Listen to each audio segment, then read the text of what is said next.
Isang mapagpalang araw na naman nga mga katusok at mga kabulaklak. Ito meron akong order sa WhatsApp, sinend sa akin yung picture. At dahil wala ako nung ganong style na pambalot na ready-made, nag-DIY na lang ako at nagbasa ako ng floral foam at naggawa ako ng pambalot na dalawa at pinatigas ko ng kulay brown na pambalot.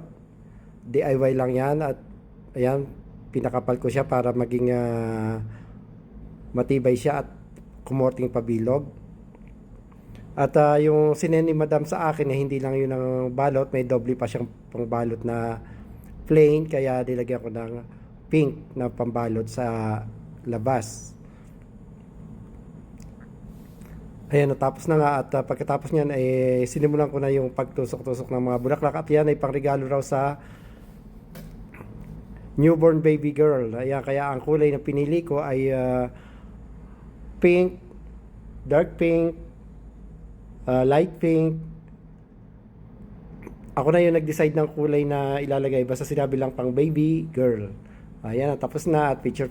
Thanks for watching.